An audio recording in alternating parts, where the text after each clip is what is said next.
Sorry, go ahead. There we go.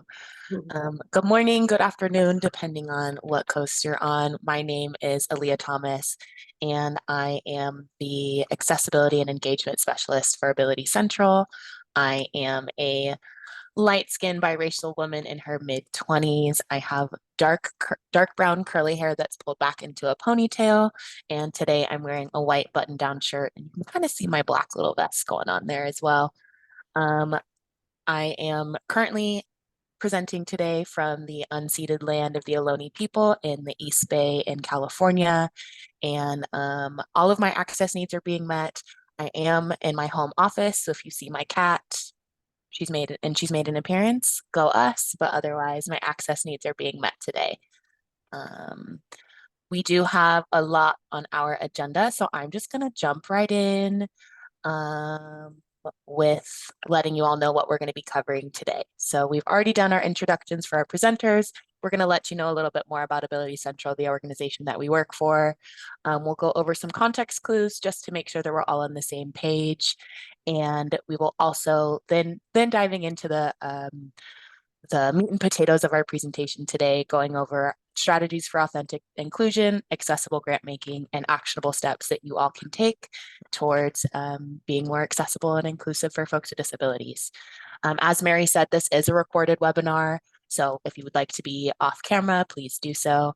And please submit your questions using the Q&A or chat feature today.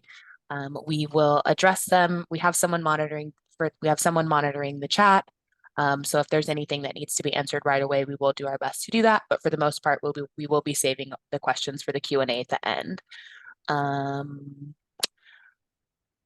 yeah, so a little bit more about us at Ability. Well, we've already introduced ourselves here, but a little bit more about Ability Central, which is a nonprofit that funds disability-focused programs and projects in California. Our mission is to serve as a resource convener and educator, working collaboratively to ensure that people who are deaf, disabled, and neurodivergent can communicate and access information. We do this by offering funding and technical support to nonprofits serving people with communications disabilities and providing online information and resources about disabilities and communications access. Our hope is that our efforts lead to a world where all people have equitable access to communication, empowering them to realize their fundamental right and ability to receive information and express themselves. We're entering our 14th cycle as a grant maker in 2024. And over the years, we've learned a lot, developing strong relationships by working with organizations that not only serve disabled communities, but are led by people with disabilities as well. For my colleagues and I, we do this work in part because many of us are disabled or the parents and family members of people with disabilities, but also because people with disabilities are largely overlooked as a social group, meaning that they get ignored or just left out of larger social movements. For example, a World Economic Forum survey of major businesses and NGOs showed that 40% of organizations said that that 90% of organizations said that they supported diversity, equity, and inclusion, but only 4% included disability in their DEI focus. Fortunately for us in philanthropy, we can and should see social change, not only with our funding dollars, but also by modeling the causes and practices we want to amplify. Uh, today, Today, our presentation will highlight inclusion and accessibility as tools to improve your grant making, discussing both long-term strategies and actionable steps you can take within your organizations, and also sharing our experiences and some of the practices we've learned on our journey to be a more inclusive and accessible grant maker. So, jumping into our context clues. Last fall, Ability Central gave a presentation to Peak titled Overlooked and Underfunded, where we explored the unsavory and complicated past between disabled individuals and American philanthropy, discussing the lasting impacts that can be seen in the current landscape of disability inclusion and accessible grant making practices, which, for being honest, still isn't great. Um, Today, in the general landscape, despite the disability rights movement of the 1970s, the passing of the Americans with Disabilities Act in 1990, and the over 25% of the American adult population with a disability, only 2 cents for every foundation dollar awarded goes to disability services, with even less money going to even less money, 1 cent for every 10 philanthropy dollars spent going towards disability rights and social justice programs. We have we have this is due in part because we are our current culture is based upon compliance to the laws and regulations that are currently in place. And while we have these laws ensuring people's rights and philanthropy has more than enough money to go around, clearly that's not enough. And really it comes down to nuanced issues requiring nuanced solutions, right? And so approaching disability strictly from the legal aspect influences us to only address disability inclusion from a compliance standpoint. And to move beyond compliant to a culture of inclusion, we need laws that ensure rights, and we need people to make individual efforts to shift their perspective on disability so that we can all do our part to address inaccessible practices. And the last takeaway I'll share from Overlooked and Underfunded is that accessibility and disability inclusion don't happen overnight. It is very much a journey, and it doesn't happen by accident or by attending a single presentation. It takes intentional effort that requires seeking and implementing feedback, constant evaluation and adjustment, and quite honestly, the humility to treat people's lived experiences as members of marginalized groups as their expertise. That lived experience really does provide nuance that you can't get elsewhere. And so ultimately, we started a discussion about the things we can do as funders to address the inequities and inaccessibility in grant making. And today we're going to continue that conversation, diving deeper into some of the strategies you can take, leaning on our experiences to highlight the impact that accessible and inclusive philanthropy can have on our communities, even for those funders who don't consider themselves disability funders, which I've put in air quotes there. And one last thing, we couldn't cover everything that there is to know in one presentation. So today we're going to do our best to share a balance of long-term strategies and steps you could take right now in order to make your grant making more accessible. So jumping right into our first topic for the day, authentic disability inclusion. As we've said before, disability inclusion is a very intentional process. And one of the ways that we can start our journey to disability inclusion is by letting people know that you are on this journey, right? And through communicating your commitment, which can be done in a number of ways. You can communicate your commitment to accessibility and disability inclusion through your communication channels by ensuring that your newsletters, any emails, your website, your social media, any of your communication channels are accessible. You can also do so by incorporating disability inclusion in your language choices, opting to avoid words like handicapped, differently abled, or special needs, and prioritizing person first language choices, like person with a disability or someone with a disability, person in a wheelchair, etc. Words and phrases are very powerful, and so the words that we choose in our applications on our websites are really important. And another way to communicate your commitment to disability inclusion, especially for organizations that have already started their diversity, equity, and inclusion journey, is to include accessibility as part of your DEI strategies. At Ability Central, we have added the A for accessibility to make it DEIA, which allows us to prioritize accessibility in a way that ensures that everyone can communicate and participate in the ways that best suit their accessibility needs. And additionally, what this not only communicates to people outside of your organization that you are committed to accessibility and disability inclusion, but it also communicates to your employees and everyone within the organization that you're committed to disability inclusion and to accessibility as well. Within your organization, in order to promote disability inclusion within your organization, one of the best ways to do this, not in addition to adding accessibility to your diversity, equity, and inclusion strategies, is to uplift and empower disabled leaders within your organization, whether that's on staff, on your executive team, on your board, or even through your advisory groups. Having disabled perspectives within leadership is a great way to um, is a great way to get is a great way to include folks while understanding that people with disabilities are going to be represented in your projects and programs that you're funding, regardless of if you consider yourself a disability funder, simply because there are millions and millions of people with disabilities in the United States. As I stated before, there's over 25% of adults in the United States with a disability. So more often than not, whether you think you have disabled employees on your teams, or you think you're serving people with disabilities in your projects and programs, there's a really high likelihood that you already are already.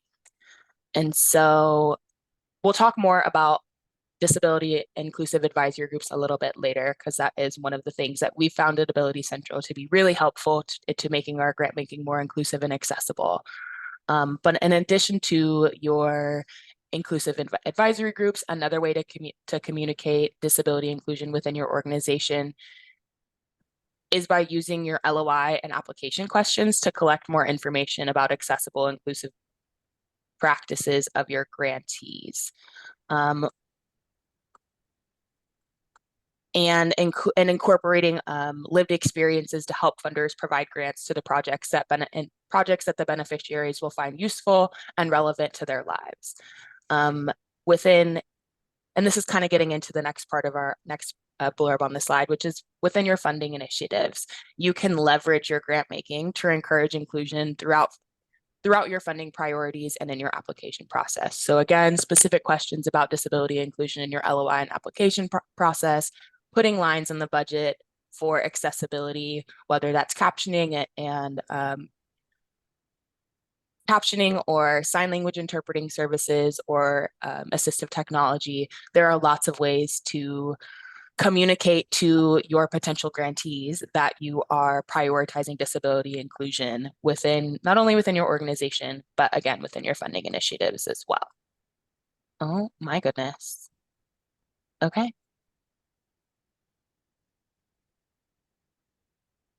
Got a little discombobulated there. All right. So moving into accessible grant making. Um, you'll see on the screen that we're getting ready to talk about more specific strategies within accessible grant making. And one of the things that I wanted to bring forward is this idea of assess and then address, which is inspired by a Maya Angelou quote. You can't really know why is that? Okay, sorry. Inspired by my Angelou quotes that states, "You can't really know where you're going until you know where you've been." And typically, this quote is applied to the Black liberation and civil rights movements. However, um, indicating that in order to avoid mistakes or repeating harmful behaviors in the future, you have to know what's happened in the past, right? So this is perfectly applicable to accessibility from the perspective of, in order to have more accessible practices, we have to be able to identify barriers so we can address them moving forward. So this idea of assessing for barriers and then addressing them. And part of that, in order to assess barriers, you have to know what they are, right? So generally speaking, barriers come in many forms, but they can usually be categorized into physical or attitudinal barriers. Physical barriers are things that affect our environments. In grant making, these can be things like inaccessible websites, inaccessible resources, inaccessible grant management systems or applications, having informational webinars and not offering accommodations, or even if we're talking about in person, having inaccessible venues, and so on and so forth. When it comes to attitudinal barriers, these are a little bit more abstract. These are going to be things that stem from our perceptions. So in grant making, these can manifest as siloed initiatives, treating accessibility as an afterthought, not recognizing disability as a data point in social demographics, or prejudice and ableism against disabled leaders, and more. So to talk about some of the ways that we've identified barriers in our grant making processes, Jesse and I will Jesse and I will kind of split this next part up a little bit. But in order to, as we've said before, in order to be able to address the barriers, you have to assess for them first. So one of the areas that you can assess for barriers is in your funding initiative, is when you are developing your funding initiatives. Um, for example, assessing your existing diversity, equity, and inclusion initiatives for explicit mention of people with disabilities and for accessibility as well.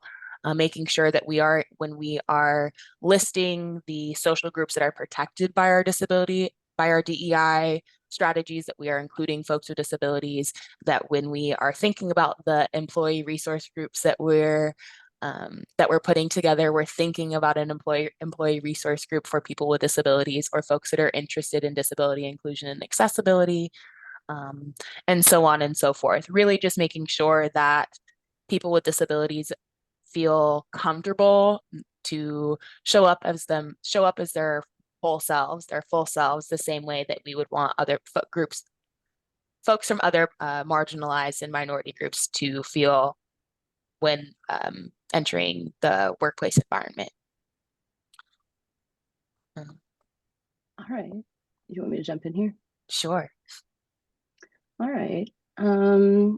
Well, just a little bit about intersectional approach in the design of your funding initiatives. And I know, right? Everyone says intersectional. What does intersectional really mean?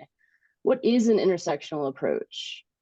For me, I consider it one that both considers and reflects the identities of and listens to the communities that it is serving. And that means its big decisions are guided by the voices that are most impacted. So conversely, what's not intersectional is a group of people, all of the same identities, genders, ages, races, classes, lived experiences, leading decisions for those that are not like them. And this is where the disability rights tenet that maybe some of y'all have heard, nothing about us without us. It should just be applied in all funding decisions. Nothing about us without us. I mean, this, again, it's like whether you're talking about race or class or gender or age, sexuality, those people should be at the table.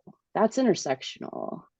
And then, in terms of exploring ways to get that input, at Ability Central, the program officer advisory group, a majority of the members of the board of directors all have disabilities.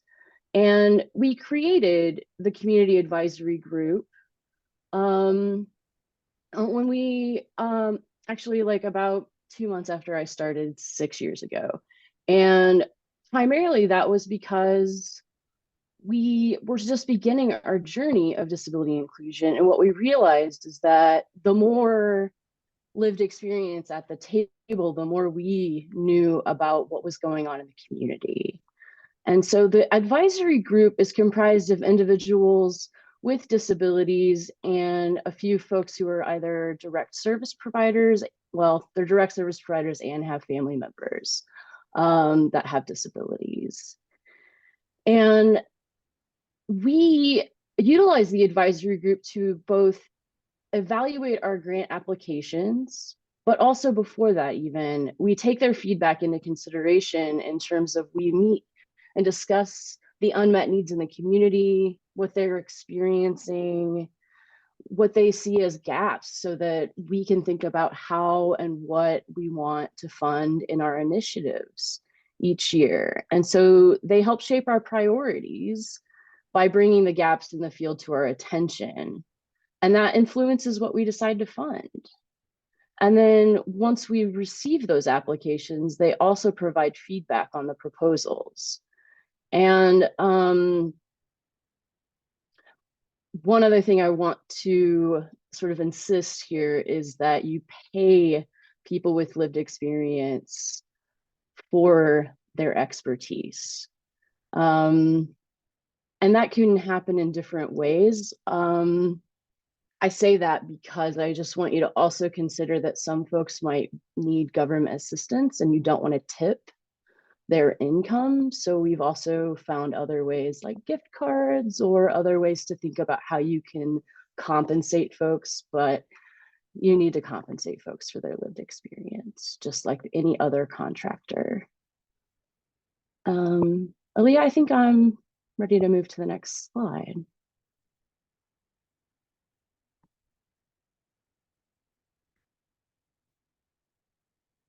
All right. Sorry, I had myself on mute there and I was trying to avoid that awkward thing that we all do when we're on Zoom. You know.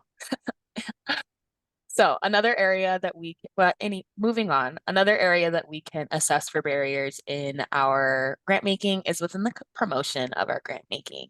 I kind of mentioned this before, but just making sure that our communication channels are accessible. And I know we have a lot of communication channels usually, so I won't go into all of them.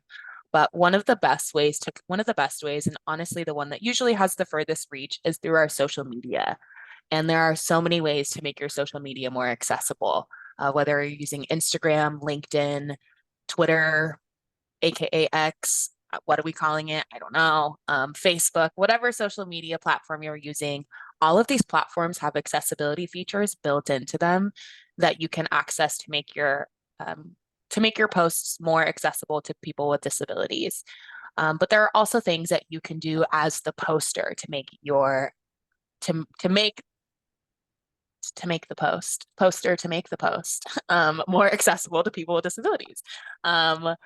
In particular, if we're creating an infographic or anything that is predominantly text on a background, one of the best things that we can do is check for the color contrast. We want to make sure that there's a high enough color contrast. I believe it's 4:1, so that people who are low vision or maybe are colorblind can read the information that is in the text, right? Another thing that we can do on social media to make our posts more accessible is including an image description in the caption of the post. And now an image description describes what is in the image that we're posting. So if we were to post an infographic, you would describe what the infographic looks like and then verbatim post the text that's on the screen, that's on the post as well, to make sure that someone who is using a screen reader is blind or visually impaired and that is blind or visually impaired can access the information on the infographic and in the post. Another thing that we can do is to camel case our hashtags. So what does camel case mean? Camel case means that we are um, capitalizing the first letter of every word in the hashtag. And what this does is it makes it, again, easier for screen readers to read the hashtag. If we don't capitalize the first letter of every word in the hashtag, it comes out as more gibberish, more or less, on the screen reader's end. So that really does help our friends that are blind and visually impaired. And the final tip that I will share about making your posts more accessible is if you are posting a video, if you are posting anything with audio, making sure that you are putting the captions on the post so that folks who are deaf or hard of hearing can access the post as well, access the audio on the post.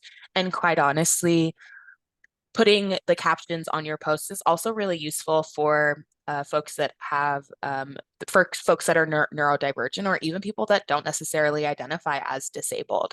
I know there's plenty of times that I've been in a place where I've forgotten my headphones and it's not the best idea to have my audio blaring on the train or in the doctor's office or wherever I am. So to be able to read, and I would still like to scroll through my social media while I'm waiting. It's wonderful to have those captions on the screen to make sure that I can still have access to all of the information that's being shared in the social media post. Um, and I will toss it over to Jesse to speak on the last 2 points on the screen.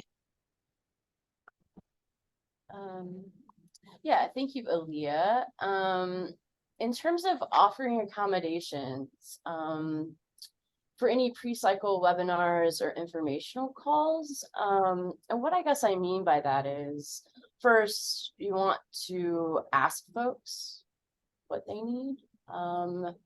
And the best way I think to do that is, basically like, are there any accommodations that we can provide, right? But that means being prepared to also pay for an ASL interpreter, both like finding one, scheduling one, and paying for one for that call. But also on our webinars, we also provide captioning and ASL interpretation, and often ahead of time send out the any documents or materials.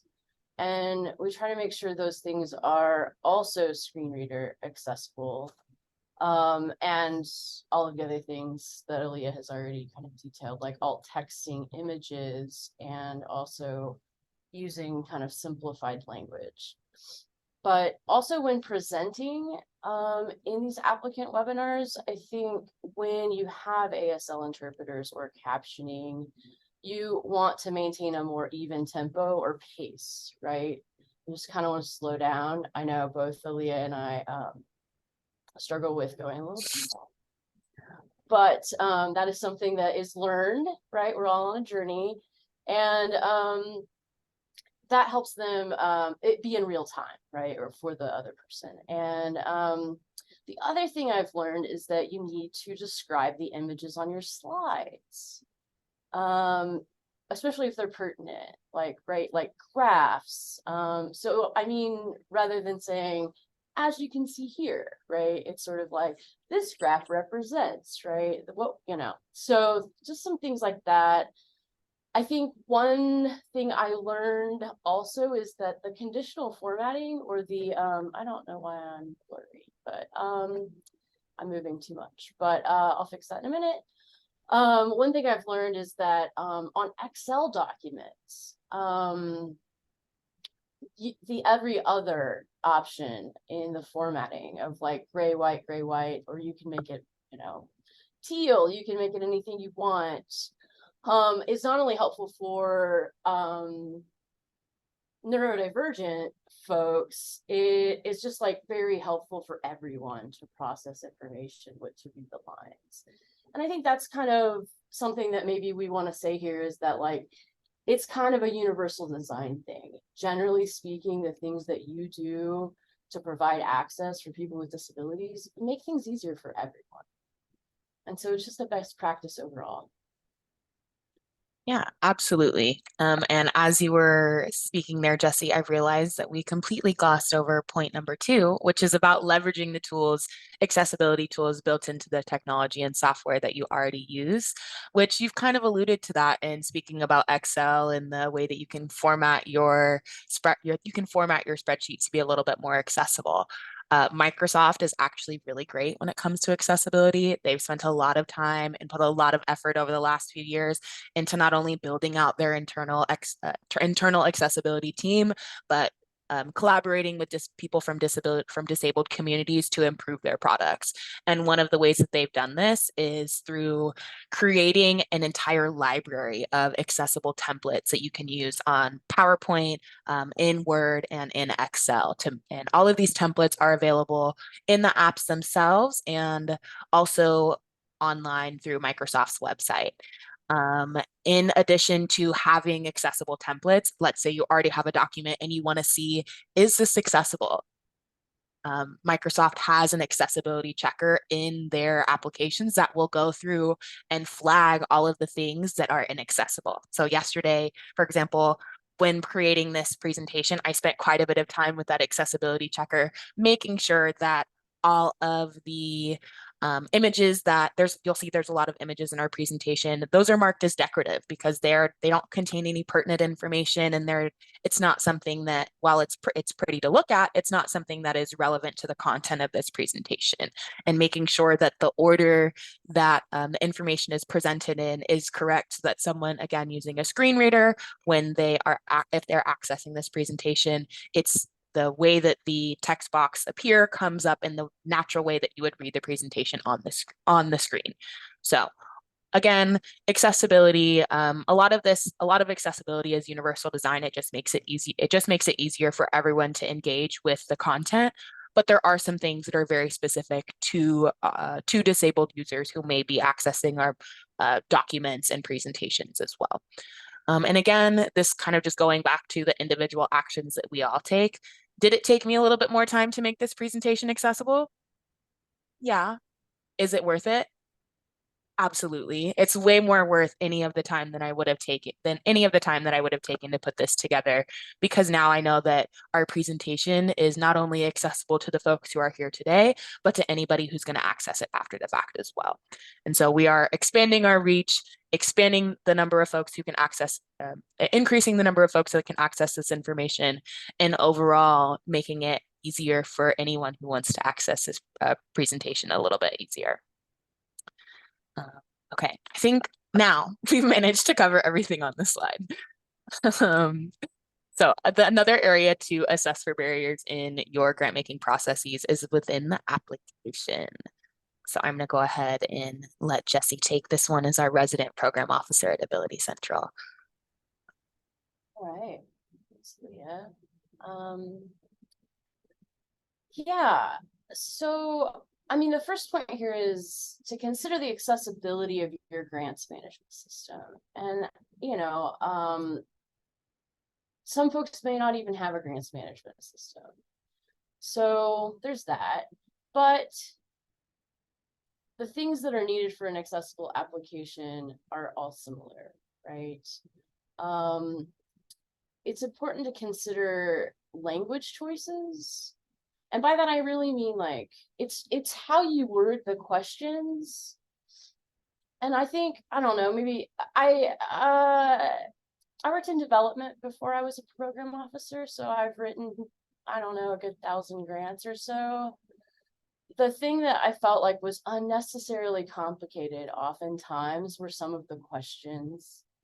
And by that, I mean the compound questions with, the also ridiculously small character counts.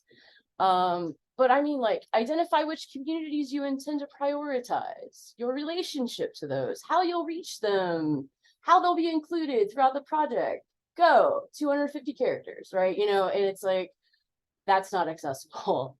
But also, those are just 4 separate questions. And you also have the opportunity here. I think this has already kind of been said, but maybe I'll emphasize it, that we as funders have the opportunity to guide the field. We have that opportunity, and we can do that with the questions we're asking. And so I also think, making them accessible is going to invite more people, period, to have access to your application. And I don't mean just people with disabilities. People are going to be grateful and feel like they can accomplish this task. And also, I think if you're intentional and thoughtful, I think there's also the opportunity to kind of provide scaffolding of the answer. And by that, I mean, just starting like, if you're like the project purpose, everyone has that question. So it's with Ability Central funds, comma, blank organization will do blank, blank, blank, right? I don't know. The last 2 years, I actually completed our application myself, pretending to be, this fake organization, but nonetheless, I went through it. And any place where I was like, I'm not sure, right? Adjusting that, but also like, is this confusing, and especially like, oh my goodness, the alphabet soup of acronyms, it's like we've all encountered alphabet soup acronyms. So one thing I think we would recommend is always spell it out the first time. You can include the parenthetical, right? The abbreviation or the acronym in the parenthetical. What else do I want to say? I've kind of got off the rails here. Sorry, Leah. I think too, being transparent about your scoring criteria is really important. And not only from our perspective, I've also been kind of really involved with the trust-based philanthropy movement too. And so there's a lot of overlap here. But I think you should provide it to your applicants, and it really should be guided and formulated by your intentions and initiatives. And of course, your intentions and initiatives should be guided by your community and your leadership, etc. But you really have the opportunity to foster more inclusion here. I think Ali already alluded to it, but asking specific questions in the demographics. Ask how many people in leadership have disabilities, right? And also, I think you can also ask folks, how will you ensure the accessibility of people with disabilities in the project or their performance? I mean, it's like we're everywhere. We're in the arts, we're in education, we're in healthcare, whatever it is, whether it's a training. But it's like if people can't get in the building or sit at the table, it's not inclusion. Additionally, I think something we added in our budget template, controversy about whether to provide a budget template, I know, but we do. And on it, we have line items for accommodations or accessibility like ASL or captioning. And I think that has really set it up a notch because people realize, oh, I didn't think about that. And I do need to include that, especially if I just said I was going to include people with disabilities in my project. And so this is where we have that kind of ability to make people, question their own project design. And let's see. Oh, yeah. And then offering your application in a format that's accessible to someone that requesting it. And by that, I think one thing that I really learned here is that PDFs are tricky for people using screen readers. And so in my experience, the folks that I've worked with using screen readers prefer, like Aaliyah was talking about, the accessible Word format. And it tends to go better that way. One thing, we use Foundit. I don't know how many people here use Foundit. There's a variety of grant management software out there. Foundit's on the more accessible side, and so is Flux. There are a few. One complaint or one flaw is that the PDFs, Smart Simple, also the PDFs that they generate or the Word document that they generate from the application is not screen reader accessible. And so that's something to be aware of. It's something that I have talked to my customer service representative about, and they're working on it. And that's something I've been doing, needling at them for years, and they do better. And that is something, we have to say it doesn't work in order for it to get better.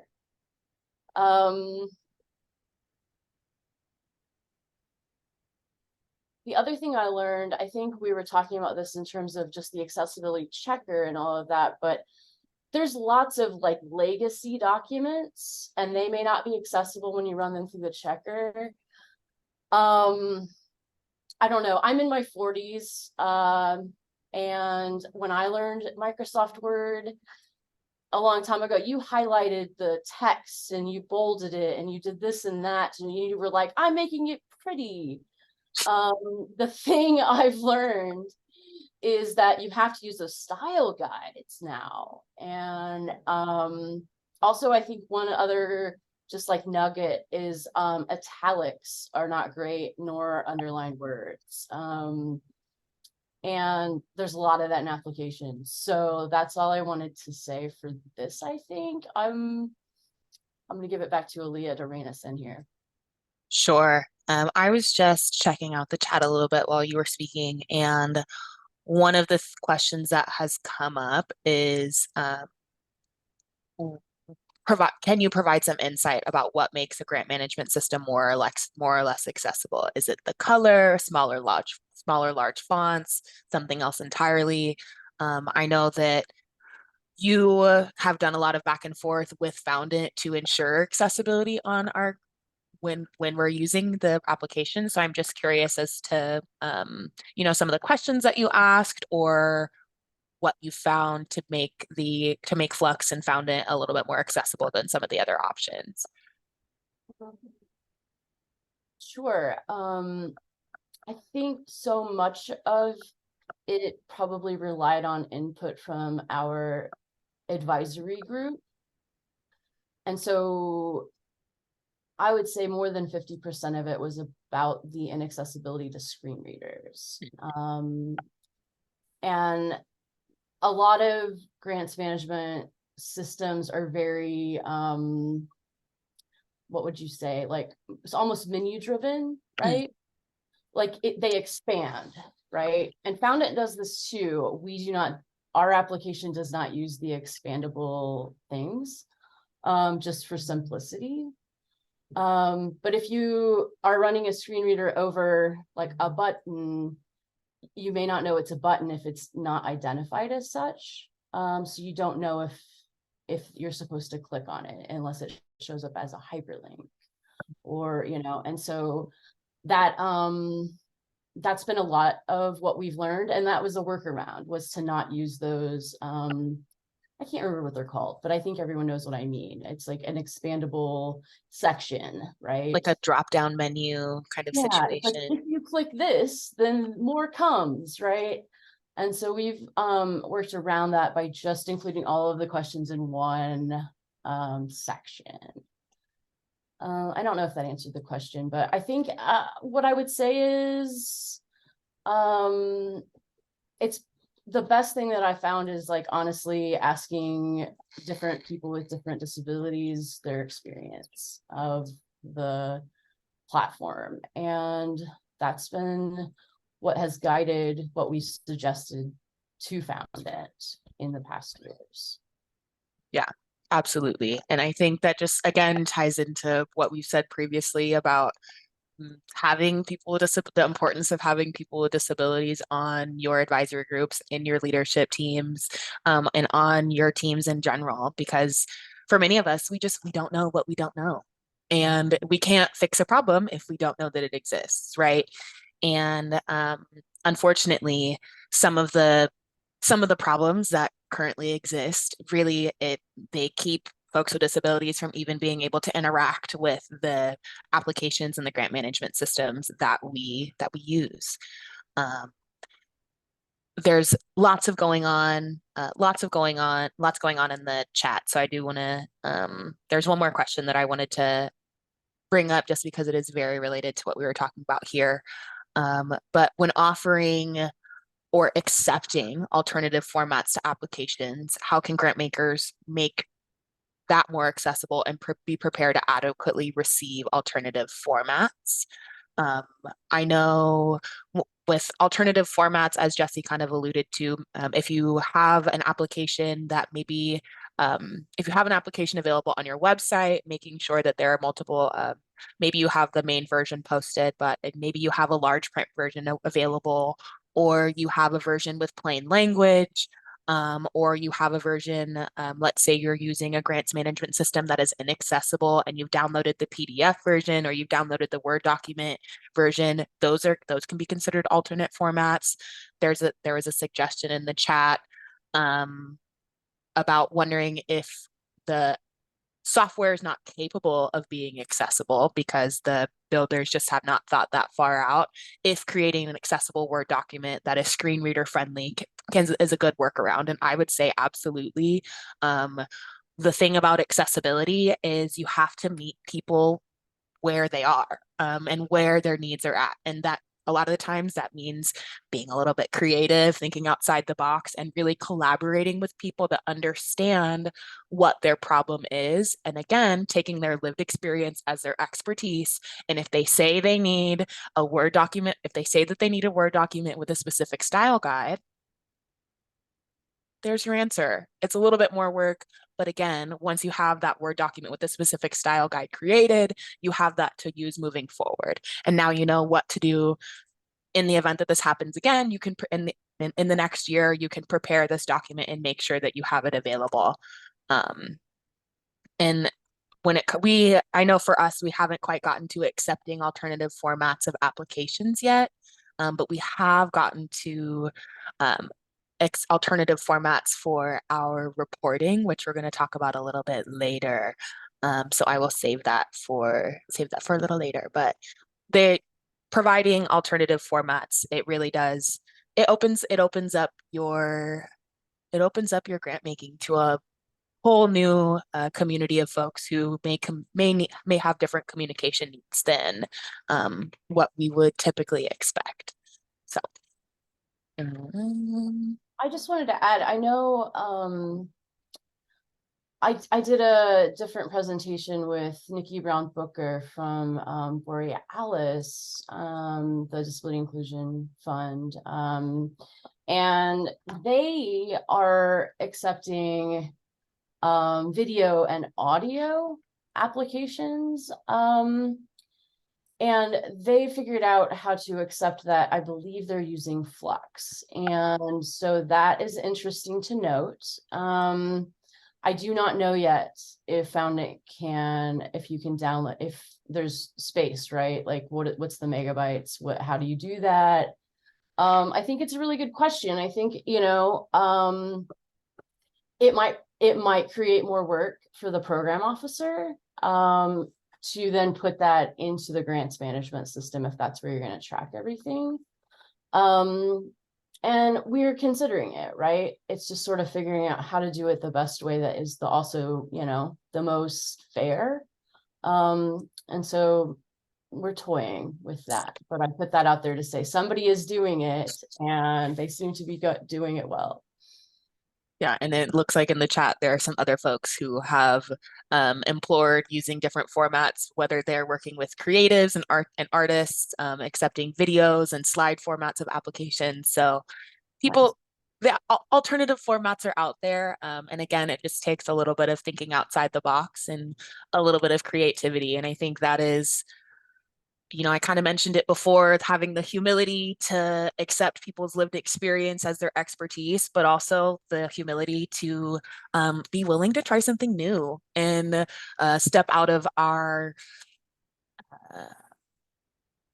sometimes antiquated, very traditional grant making approaches that have been grandfathered in, and all of a sudden we're in the 21st century and they just don't work the same way that they used to. So being willing to try new things is a really, really big part of accessibility and of your disability inclusion journey. Okay.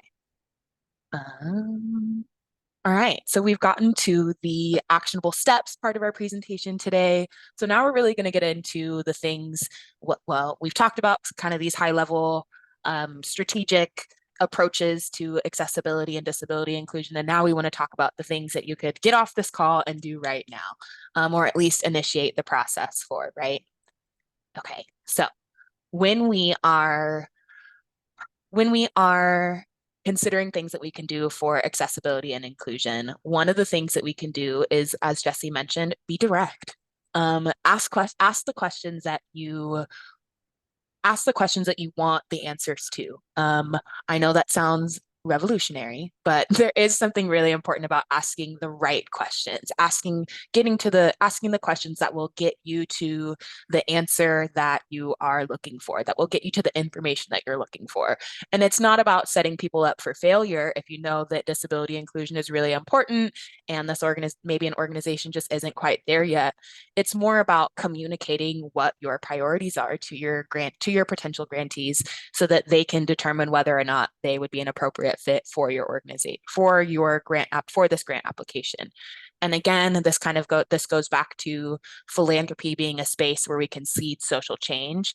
If our priorities change, then that means that the priorities of our grantees, if they would like to be able to apply for our funding and if they would like to partner with us, they need to be able to meet the expectations of our priorities, right? So asking questions like, how do you ensure accessibility for people with disabilities in your projects, can tell you a lot about how an organization prioritizes disability or whether or not they do it in the first place, right? Again, and we've said it before, we'll say it again, treating lived experience as expertise. This really is, this is the backbone of the of the disability rights tenet, nothing about us without us, and of making sure that your disability inclusion is authentic, that people that have experienced trying to access a grant application and not being able to answer the question or not being able to select a field because it isn't listed as a button in your for the screen reader to select, or hopping on a webinar and not being able to understand what's being said because there are no sign language interpreters or no captioning available, or any of the other barriers that people with disabilities may face. Encouraging disability representation in leadership and advisory roles, again, really does help to communicate that disability inclusion is a priority for your organization. And as we've said within our own grant making processes, our disability advisory group has been integral in improving in assisting us on our disability inclusion and accessibility journey. And they are a group of folks who really do help us to develop our initiatives, which helps us to put together our application and help us to review the applications, giving us Jesse and I have both scored an application, thought, man, that was great. And we get feedback from our advisory group, and they're like, and all of a sudden, someone who we were super excited to provide funding for now is at the bottom of our list because of the feedback that we've gotten from our community. And that's where, again, the lived experience as the expertise, despite the fact that the application looked great, the lived experience of the people who would be benefiting from the services provided through the project just didn't meet the standards of our community members. And I understand that not everyone is going to have the same experience. People are not going to have the same experiences, but for the most part, we really do appreciate and honor the feedback that we get from our advisory group, and treat it as our compass, as our guiding post when we're creating our funding initiatives and implementing our grant making program. Again, Jesse already mentioned this, but money talks. Encouraging grantees to allocate specific budget lines or budget line items for accessibility and accommodations, including the compensation of people with disabilities in leadership and advisory roles. So accessibility is not only does it cost your time and effort, but it costs money, right? We have to pay our interpreters, we have to pay our captioners, we should pay our support professionals that are ensuring the participation and accessibility of the disabled members that are in our advisory groups or on the leadership teams of our projects and programs from our grantees. The specific line items, whether you provide a budget template for your grantees or it is a suggestion that you add in the instructions when asking for budgets from potential grantees, it's really important to include this information about accessibility and accommodations to again communicate your commitment and to communicate your priority to the folks that are submitting the application. And finally, we've mentioned it before, but be flexible and open to new approaches. Disability inclusion and accessibility, because of the difficult past between folks with disabilities and American philanthropists, have been either ignored or hidden. And now most of the money that is given to disability services is for human services and medical, and approaches disability from a medical standpoint, viewing disability as something that can be treated and that can be or should be cured. When for many folks with disabilities, it is just as much a part of their identity as their race, as their sexual orientation, as their gender presentation, as their socioeconomic status, as all of these other things that make up our identities.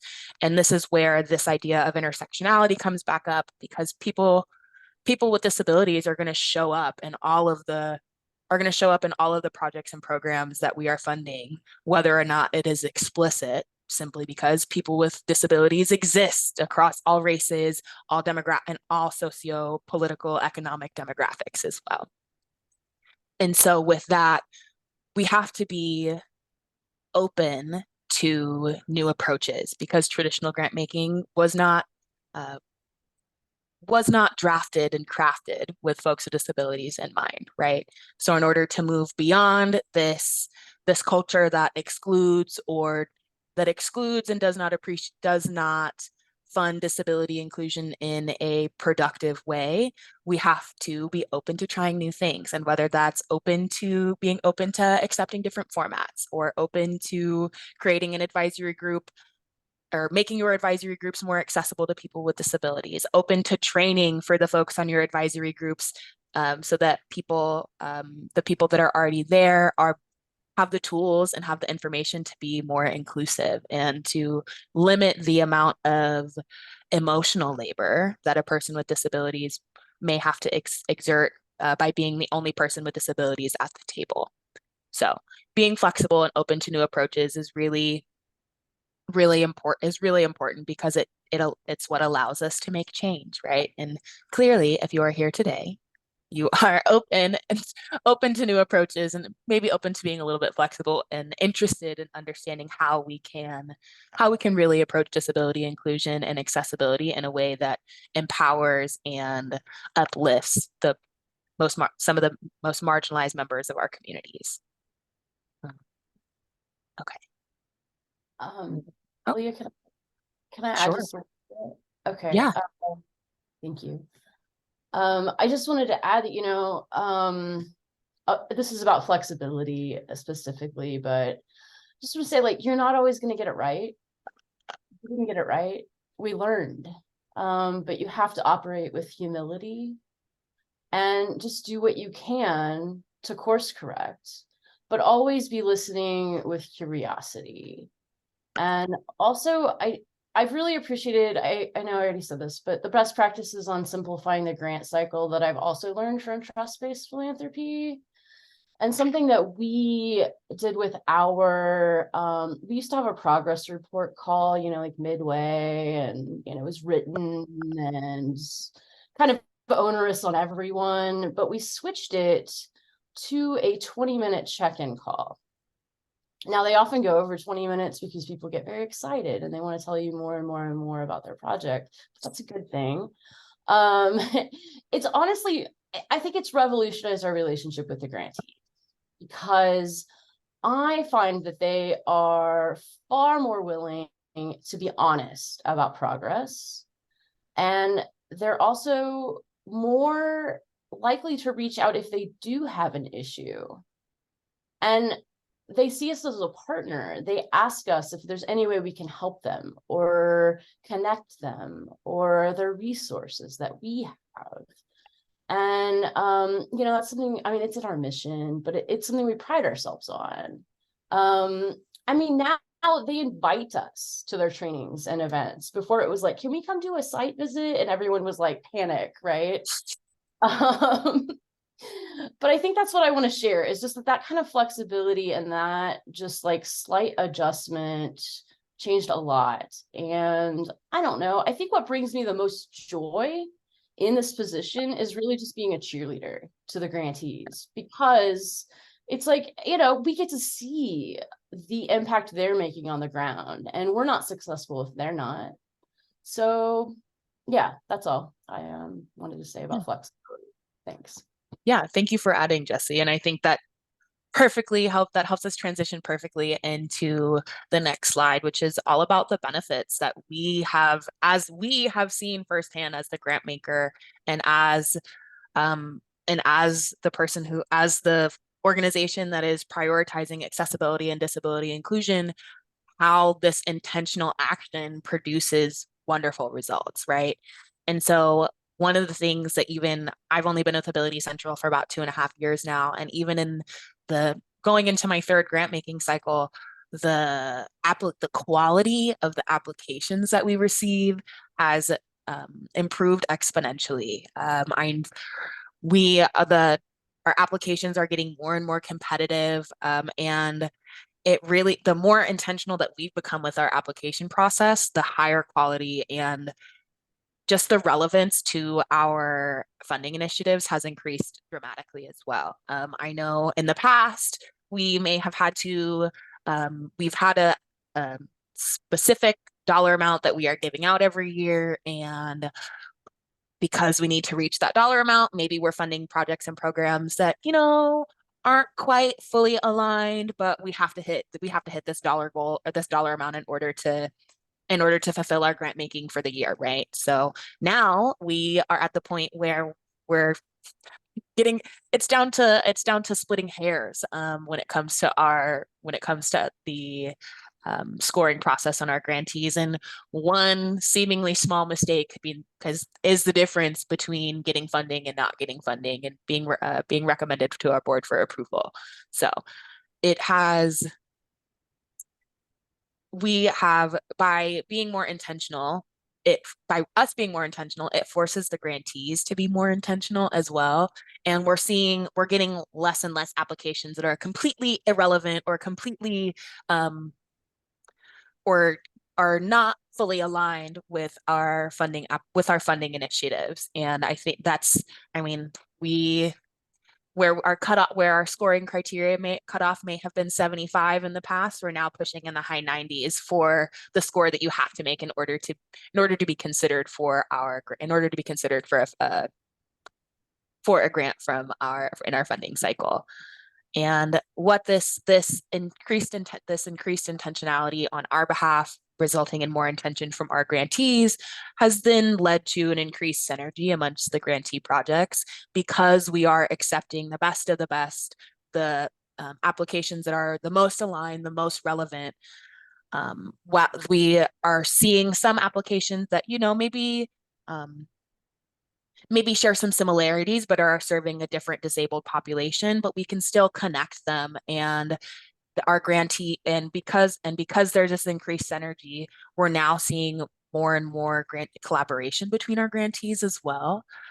This year in our 2023 grantee cycle, in our reporting calls, I had a number of grantees ask me to connect us to another grantee that they saw presented our grantee gathering, and now we have 9 of 14 grantees collaborating with each other from our 2023 cycle.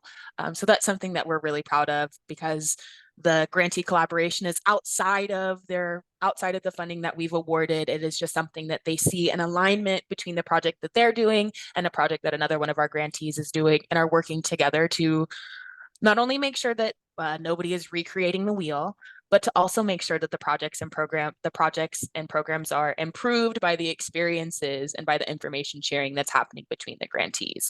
So we are seeing we're getting better applications. The applications are more aligned with our funding priorities and initiatives, and then our grantees are taking it even the next step further and collaborating with one another to make sure that the projects and programs are serving people with disabilities to the best of their abilities, right? So we are really proud of the progress that we've seen. I'm proud of the progress that I've seen in 2.5 years. So I can only imagine how Jesse feels, being really a lot of the driving force between the driving force behind our accessibility and our disability inclusion and our grant making. So while it is a process that really requires you to commit to the long haul, the benefits on the other side they're great. And they're something that not only we can be proud of as a grant maker, but our grantees can be proud of as well, because their projects and programs have a further reach, are more relevant to the communities that they're serving, and generally just are just improved overall, right? And this all kind of goes back to this trust-based philanthropy and this open and transparent philanthropy that we're trying to encourage through our own practices and through our own intentional processes. Jesse, was there anything that you wanted to add here? Yeah, I wanted to just add that we host this is, more to the synergy and the collaboration, but we host a grantee gathering annually. And what we do, we bring together like the last year's grantees that just finished their projects.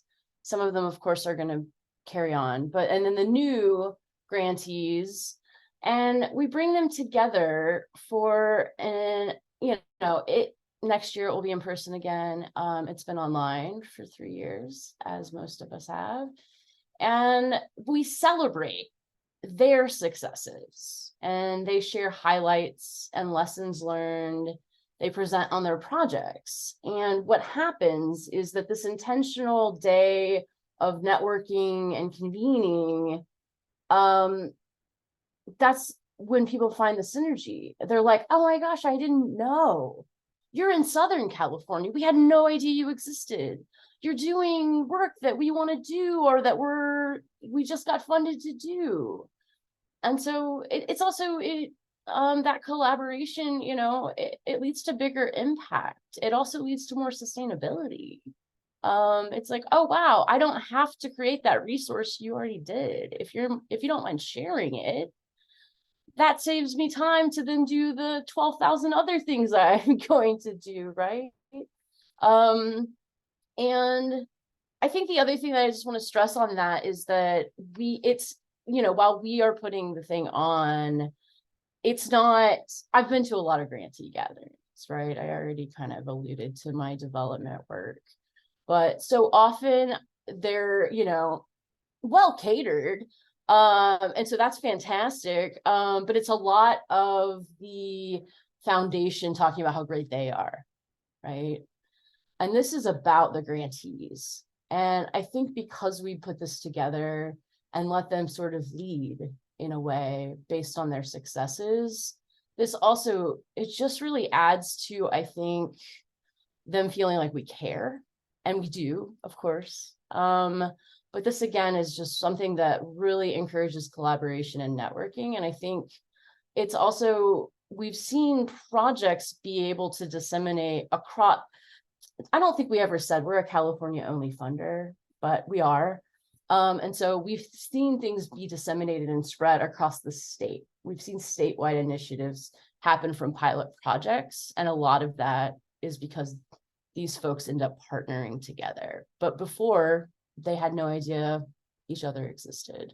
And, nonprofits are so busy trying to do the work. When do they take time to figure out who else is doing the work in their field? Often not, right?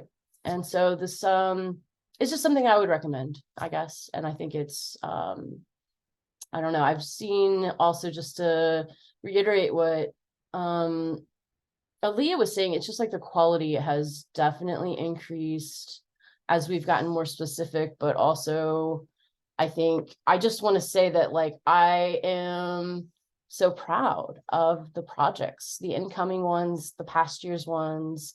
I can say that with certainty, all of the projects that we're recommending for funding are all led by people with disabilities this year. And not just one person with a disability, but they have multiple input in leadership. And that, to me, tells me these projects are actually going to make the impact in the community. And so that's just important. And I'm just pleased. Yes, that's all. Thank you. I did it. Oh man. Okay. Anyways, yeah, I totally agree. Giving, just to kind of piggyback off of what you were saying about the grantee gathering, are the reporting calls and the grantee gatherings are my favorite thing that we do with our grant making process, because we really do get to see, we give our grantees the opportunities to brag a little bit and to share about what they're doing and to share their successes and maybe some of the mistakes or some of the roadblocks that they came across as they were putting together as they were facilitating their project. But at the end of the day, seeing the impact of the work that is done, and then being able to getting excited about the work that is getting ready to that is currently underway and that is in process for the current cycle really does put into perspective the power and the impact that disability inclusion and accessibility can really lead to. So we're nearing the end of our presentation here. And I know we've been checking the chat for questions and things, but I wanted to open the floor for some questions or reflections from folks now. If you'd like to ask your question by coming off of mute, please feel free. But I'll give everyone a second to think about it really quickly. And I know that we've had some people jump off already, but I really do appreciate all the activity and that's been going on in the chat. People answering questions for one another, sharing some resources, particularly related to screen reader testing tools. The A11Y project or Ally project is a great resource for disability inclusion on the web. Our presentation today really covers the grant making specific disability inclusion things, but accessibility covers everything that you do within your organization, your web development, your diversity, equity, and inclusion strategies, your grant making processes, your communications, your marketing, everything that you do can have an accessible component to it. And the A11Y project is a great resource for the digital accessibility component of it.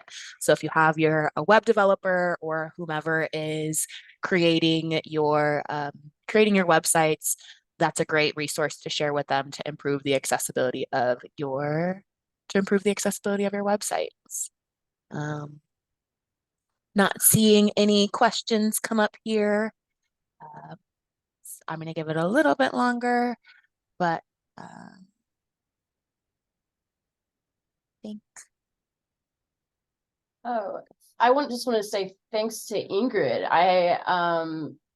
For the pro tip on the internet link field and found it for the video application as we were talking about alternative formats. I was just now reading the chat. I apologize. It's like, honed It's in hard. there. It's hard to focus on one thing at a time, more than one thing at a time. Yeah, thank you. Yeah, wonderful. And again, thank you all so much for the activity in the chat. We really do appreciate it. And all right, seeing as there's not a whole lot going on right now, I'm just going to move into our conclusions for the day, which starting off, we can all take steps to do better, right?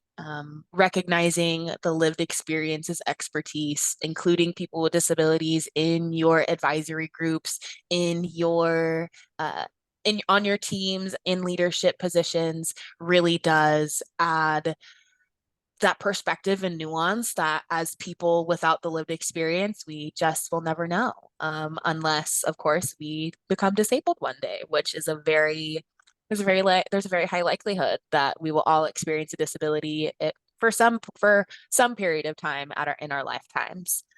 Again, committing to the long haul. This is a process, and it is not one that's going to happen overnight. It's something that takes intentional effort, and you really do half the battle is connecting with the communities that you would like to see represented and that are going to be directly impacted by improving disability inclusion and by improving the accessibility in your projects and programs. Again, taking an intersectional approach to funding. Intersectionality is really to me is the key to addressing the biggest challenges in our communities, because people don't.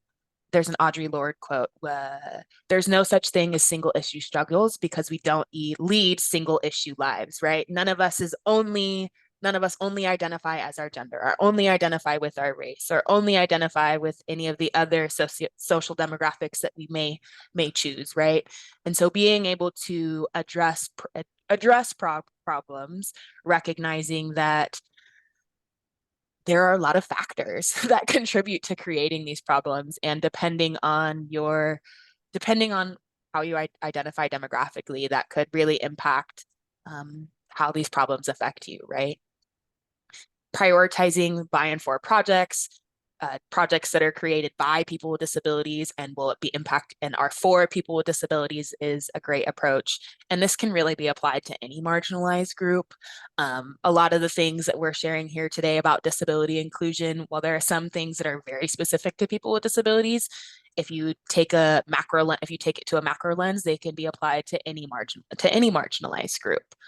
And utilizing the tools that you already have, whether it's Zoom, Teams, Microsoft, Google Suites, all of these softwares have dedicated accessibility teams for them. All these softwares and websites and programs have dedicated accessibility teams working on the development side, and a lot of them have accessibility tools and settings that we can use as users of these programs and applications. And finally being ready to assess and then address accessibility concerns regularly, kind of going back to committing to the long haul. This is something, the thing about accessibility is that it is very personal. So it can be very personal. And what works for one person may not work for another. Or you may have an instance where you have conflicting access needs. I know in our advisory group, we have members who are blind and visually impaired, and we have members who are augmentative and alternative communication device users, and who only type to communicate. So a person that uses a screen reader and someone who only types to communicate, that can be a conflicting access need in the chat, because the screen reader will automatically read the chats while the person that's typing can only communicate their thoughts through the chat. So there is sometimes tricky situations that you have to navigate, but being able to navigate those situations and going to the people who are going to be impacted by them is really important, and is part of the role that we have to play as we commit ourselves to disability inclusion and accessibility. So I know that we've shared a lot of information today, and like I said at the top of our presentation, there's no way that we could possibly cover everything that there is to know. So the folks, us at Ability Central, we have a new resource for professionals called Learnability, and I will drop a link in the chat to it. It is learnability.org.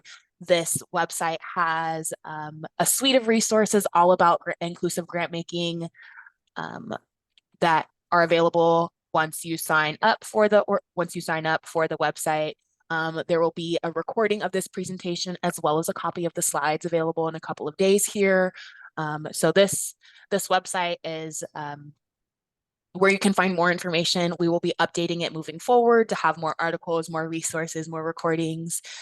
So if you're looking for more information about disability inclusion and accessibility, that is Ability Central's in-house resource for all things disability inclusion and accessibility for professionals. If you're looking for information about disabilities in general, please check out abilitycentral.org. That's where we host a variety of resources, including a service finder and articles and information about various disabilities. You can find out more about our philanthropy at philanthropy.abilitycentral.org.